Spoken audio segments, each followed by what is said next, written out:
கோயம்புத்தூர் மாவட்டத்தில் குற்றங்களை குறைக்கிறதுக்காகவும் பெண்கள் மற்றும் குழந்தைகளுக்கான பாதுகாப்பை உறுதி செய்வதற்காகவும் விசிபிள் போலீசிங் அதை என்ஷூர் பண்ணுறதுக்காகவும் இன்றிலிருந்து ஸ்மார்ட் காக்கீஸ் என்ற ஒரு பேட்ரோலிங் சிஸ்டம் இன்ட்ரடியூஸ் பண்ணுறோம்.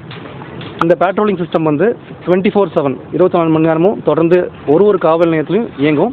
ஹெவி ஸ்டேஷன்ஸ் அந்த ஸ்டேஷனில் 2லேருந்து 3 பேட்ரோல்கள் தொடர்ந்து இயக்கப்படும். இவங்களுக்கு வந்து ஸ்பெசிஃபிக்காக ஒரு ஸ்டேஷன்லேருந்தையும் நாமினேட் பண்ணி இந்த காவலர்களை செலக்ட் பண்ணி அவங்களுக்கு 2 நாள் தொடர்ந்து பயிற்சி கொடுத்து அவங்களுக்கு சில டிவைசஸ் அண்ட் எக்யூப்மெண்ட்ஸை கொடுத்துருக்கோம். இதில் பார்த்தீங்கன்னா அவங்களுக்கு இந்த அட்வான்ஸ்டு பாடி ஓன் கேமராஸ் கொடுத்துருக்கோம், அட்வான்ஸ்டு கம்யூனிகேஷன் டிவைசஸ். அது மட்டும் இல்லாமல் அவங்களுக்கு இந்த சில டெக்னிக்கல் அப்ளிகேஷன்ஸ் இருக்குது.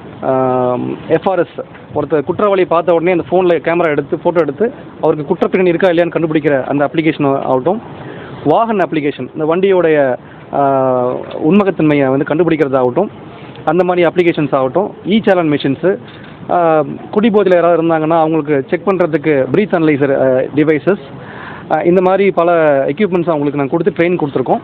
ஸோ இவங்க வந்து இதே போல் 100 கால் 100 கால் வருது அப்படின்னாலோ இல்லை யாராவது ஒரு பப்ளிக் வந்து டிஸ்ட்ரெஸில் இருக்காங்கன்னு கால் பண்ணுறாங்கனாலோ வேகமாகவும் இமீடியட்டாகவும் போயிட்டு அவங்களை ரெஸ்பாண்ட் பண்ணி அவங்க ப்ராப்ளம் அட்டன் பண்ணுறதுக்காகவும் இவங்களுக்கு நாங்கள் ட்ரைனிங் கொடுத்துருக்கோம்.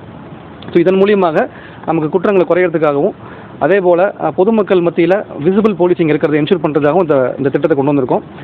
வண்டியிலையும் சில ஆல்ட்ரேஷன்ஸ் பண்ணி யூனிஃபார்மாக ஒரே மாதிரி பேட்ரோலை கொண்டு வந்திருக்கோம். இதுக்கான கால் சைன் வந்து காக்கின்னு கொடுத்துருக்கோம். ஸோ இதன் மூலியமாக கோவை மாவட்டத்தில் இந்த பேட்ரோல் 24/7 இயங்கி குற்றங்களை குறைக்கிறதுக்கு முயற்சிகள் எடுக்கிறதுக்கான நடவடிக்கை எடுத்திருக்கோம். தேங்க்யூ. மொத்தம் வந்து 35 பைக்ஸ் நம்ம இதில் இன்ட்ரடியூஸ் பண்ணுறோம். இது வந்து ஒரு செட் ஆஃப் பேட்ரோல்.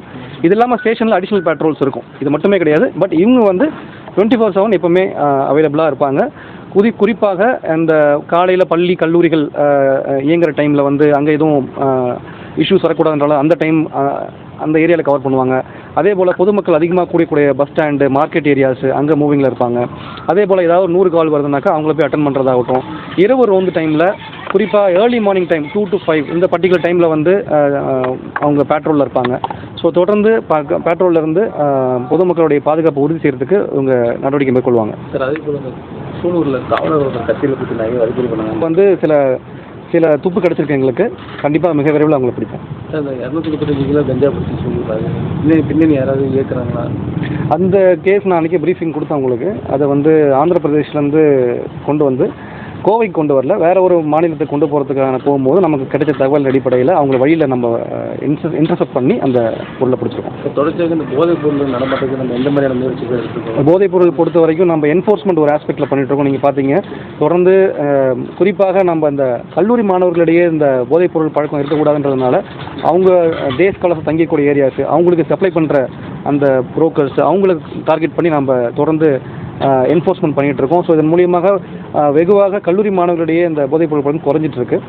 அதே நேரத்தில் அவங்களுக்கு இந்த விழிப்புணர்வும் ஏற்படுத்த வேண்டியது இருக்குது. ஸோ இப்போ காலேஜஸ் ரீஓப்பனிங் டைமு ஒரு காலேஜஸையும் நானும் பர்சனலாக போயிட்டு 2-3 காலேஜஸ் போய் அட்டன் பண்ணேன். இன்ஸ்பெக்டர்ஸும் டிஎஸ்பிஸும் போயிட்டு இந்த ஃப்ரெஷர்ஸ் வரவங்கள்ட்ட போயிட்டு அந்த நாளில் வந்து நம்ம அவங்களுக்கு இந்த அவேர்னஸ் கொடுக்குறோம். இந்த போதைப் பொருளால் ஏற்படக்கூடிய தீமைகள் என்ன அப்படின்றத அவங்களுக்கு நம்ம விழிப்புணர்வு ஏற்படுத்திட்டு இருக்கோம். இதன் மூலிமா நம்ம டிமாண்டையும் குறைக்கிறதுக்கான முயற்சிகள் எடுத்துகிட்டு இருக்கோம்.